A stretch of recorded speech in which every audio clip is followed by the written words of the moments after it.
এলাকার মধ্যে জারি হয়েছে 144 ধারা। তবে জানেন এই 144 ধারা আসলে কি, আর এই 144 ধারা আসলে বর্তমানে কোন ধারায় পরিবর্তন হয়েছে? 144 ধারা আন্ডার সিআরপিসি। এটা কোনো আইপিসি সেকশন নয়, এটা হলো সিআরপিসি সেকশন। এই ধারা অনুযায়ী বেশ কিছু সরকারি দপ্তরের অফিসারদের পাওয়ার দেওয়া হয়ে থাকে। এই পাওয়ার কাদের দেওয়া হয়? তারা হলেন ডিএম, এসডিও এবং তাদের নিচে যারা কর্মচারী রয়েছেন তাদের। 144 ধারার অন্তর্ভুক্ত মোট 7টি ধারা রয়েছে, যেগুলো হলো 144(1), 144(2), 144(3), 144(4), 144(5), 144(6) এবং 144(7).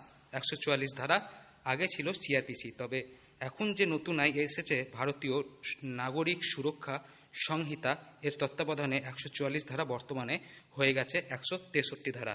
163 অফ বিএনএসএস 144 ধারা। এটা আগে ছিল প্রসঙ্গত 1973 সালে ফৌজদারি কার্যবিধি কোড 144 ধারা 144, this is under the CrPC, criminal procedure code.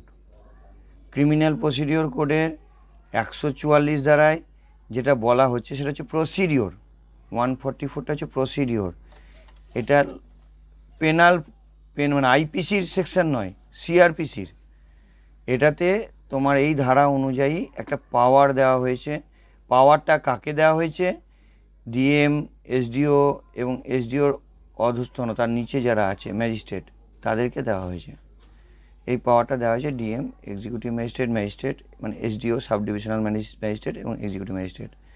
Regarding 144, এখানে তোমার সাব ক্লজ আছে 7টা, 7 সাব ক্লজ আছে, মানে 144(1), 144(2), 144(3), 144 sub clause 4, 144 sub clause 5, 144 sub clause 6, 144 sub clause 7, 7টা সাব ক্লজ আছে।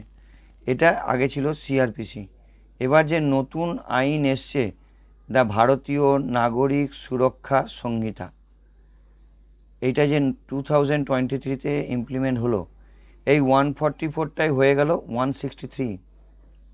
সিআরপিসি এর 144 ধারা যে কোনো রাজ্য বা অঞ্চলের নির্বাহী ম্যাজিস্ট্রেটকে একটি এলাকার 4 এবং তার বেশি লোকের সমাবেশ নিষিদ্ধ করার আদেশ জারি করার ক্ষমতা দেয়।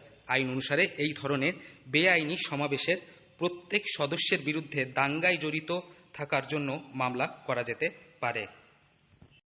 যে প্রসিডিওর অনুযায়ী বিভিন্ন অ্যাডমিনিস্ট্রেটিভ এবং জুডিশিয়ারি অর্ডার এবং তাদের কন্ট্রোলিং, এই কারণে ক্রিমিনাল প্রসিডিওর কোডটা যে ইউজ হবে, সেই যেখানে যেখানে মেনসিয়া আসবে, যেখানে কোনো অফেন্স হতে পারে, বিফোর কমিটিং অফেন্স, আবার আফটার কমিটিং অফেন্সও হতে পারে। যে সিআরপিসি যে প্রসিডিওর 144-তে 1 থেকে 7-এর মধ্যে যে বলা আছে, এই 144-এর এই যে বলা আছে, এইভাবে এই ধারাকে মেনটেন করে অর্ডার করবে কে?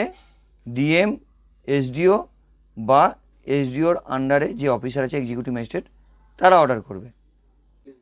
লঙ্ঘন করে তাহলে তার কি আইসিকে যে ডিরেকশন থাকবে, সেখানে আইসি সেই প্রপার 144-এর লঙ্ঘনের অনুযায়ী 188 হবে। 180 অনুযায়ী আইসি সেই প্রপার প্রসিডিওর মেনটেন করে তার এগেনস্টে কেস স্টার্ট করতে পারে। এবার কেসের variety, situation to situation, different situation হবে। সেই কেসের কতটা মাত্রা হচ্ছে সেই অনুযায়ী সেকশন ইমপ্লিকেট হবে।